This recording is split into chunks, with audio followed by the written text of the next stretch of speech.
we cool? You following me? You loving it? Loving it. Loving it. I don't even know. So a couple thumbs up. It's love day tomorrow. Show me some love. Thank you. Okay, now we're going to do the next one. The next one is a little different.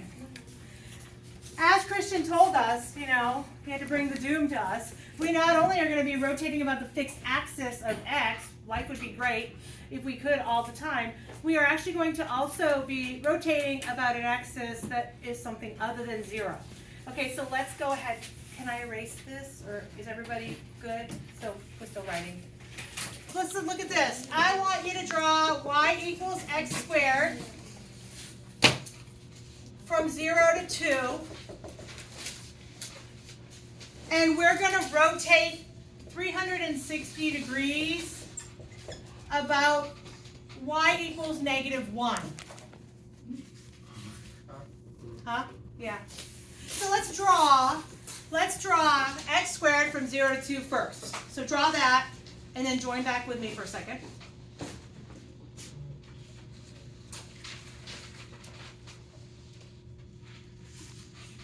About an axis at which your feet are touching, at which your rotation is attached to the place at which you're rotating. Now I'm going to show you a place at which you are no longer attached to what you're rotating about. What does y equals -1 look like? If I was just drawing y equals -1 on my paper, y equals -1 is it vertical or horizontal? Vertical or horizontal? Y is always going to be a horizontal line. Y, I know, my gosh. We think of this, but it's actually this, okay? Y equals 1, y equals 2, y equals 3, y equals -1, etc., etc. So y equals -1. You guys are so confident about that too. It's kind of crazy. So you're like, seriously, it's this guy. But it's not. We are rotating about y equals -1. Okay? All right, are we cool so far? So, the fixed axis at which we're rotating is this guy down here. I am rotating this thing about this axis. So if I was to rotate this thing about this axis, I know it's going to come out, go down, go back through the wall, and back up through. So literally what's going to happen is I'm going to have something that kind of comes out like this. And I always try to draw a visual of what it looks like if I was to kind of go a little further with it. Let's see.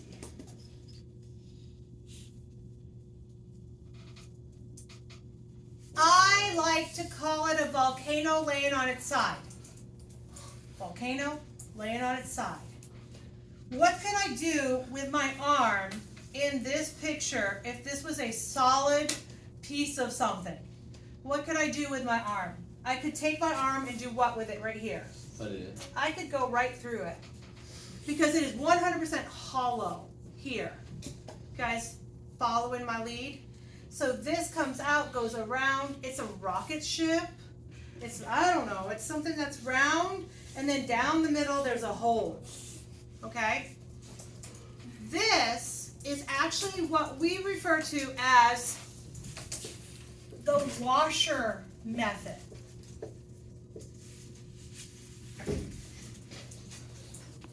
Machine. A washer. What is a washer, all my construction people out here? It's that little thing that has a hole in the middle, and you put it before you screw the screw in so it doesn't go through the wall, right? It's called a washer. Okay? In my life, I call it the donut method.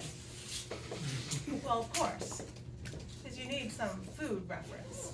A donut looks like that, somewhat. Okay? If I'm talking about calories, because you know I'm all about the calories. If I'm looking at the calories here, the calories happen here. Agreed? What about here? Are there calories? Y'all better tell me no.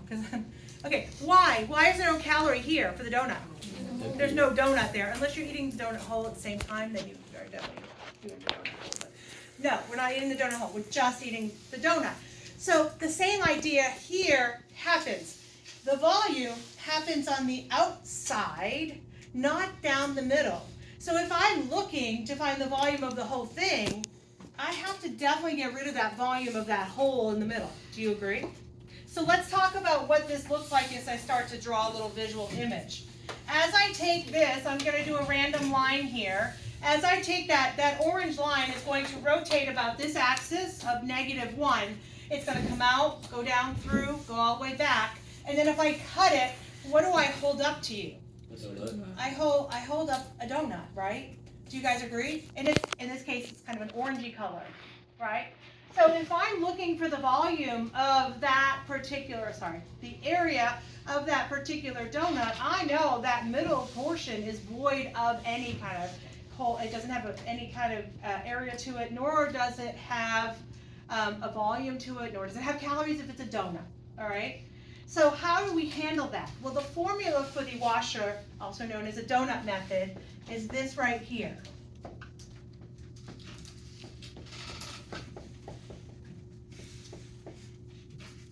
OR means outer radius.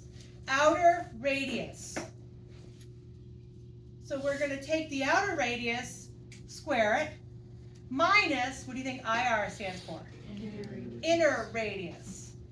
And we're going to square it. If I'm looking at my donut that I beautifully drew up here, if I look at that donut, my outer radius is going to go from the top of the donut right down to that puppy in the middle. Okay? That is the outer radius of that donut. However, if I'm talking about calories or volume or anything of that nature, what do I want to get rid of? Well, I want to get rid of the stuff that starts here and then comes down to that center. So my outer radius minus that inner radius is going to allow me to eliminate the void that we have in there. Are we okay so far? The visual, are we good? Yeah, I can't draw, but this is... Okay, so how do we do this particular problem? I'm going to draw my person. My little buddy is living the dream in this. There he is. Okay.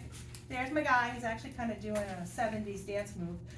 If you look at him, the outer radius starts at the top of his head and goes to the place at which I rotate. Okay, so where is the top of the outer radius going to be in this case? X squared. And where is the place at which I rotate? More specifically, -1. So my outer radius is going to be ceiling minus the floor of the rotation. So it's pi, don't forget your pi, from 0 to 2. My outer radius, you guys discussed it to be x squared minus the place at which I rotate, which is -1. Outer radius squared. Ceiling to the place at which I rotate. So ceiling here to the place at which I rotate. What's my inner radius?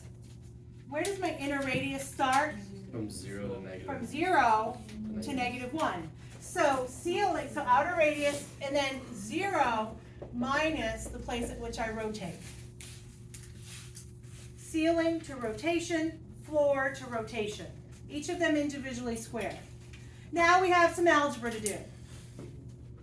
I'm going to do it very slowly so we can make sure we're good.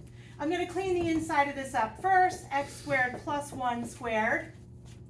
And then what's 0 minus -1? 1. 1 squared is 1. So -1.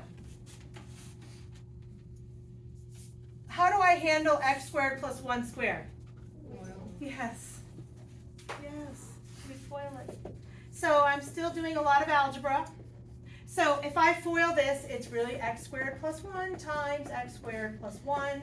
So this is x to the 4th plus how many x squareds? Plus 2 of them. The last is plus 1. Don't forget your -1 you had here. Now, is there any more algebra that I can do for this problem? Yeah. Yep. My ones? My ones cancel.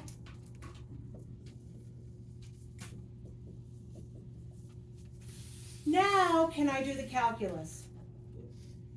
Yep. Go ahead and calculus it, please. Forget the pi. My lovely voice. It didn't say it. No, I didn't say it enough today then, huh? You guys would be like, oh my gosh. Okay, now I did x to the 5th over 5 plus 2x to the 3rd over 3. Everybody good with the calculus of it? Now we're going to assess it from 2 and 0 from 0 to 2. So don't forget your pi. It's going to be 2 to the 5th over 5 plus 2 times 2 cubed over 3. And I really can look at 0. I mean, I can look at 0 and say, listen, if I plug 0 in, does it 0 it out? Be cognizant that it does not always 0 it out. However, in this case, does the 0 0 it out? So when I plug in 0 here, that's 0. When I plug in 0 here, that's 0. Again, double, triple check to make sure 0 zeros it out. If it does, you're good to go, okay? And so this is going to be what? 32 fifths plus 16 thirds, and don't forget your pi. You will get a common denominator. Some of you are lucky enough to have a calculator that'll do that for you. Mine just has to happen in here, in the noggin.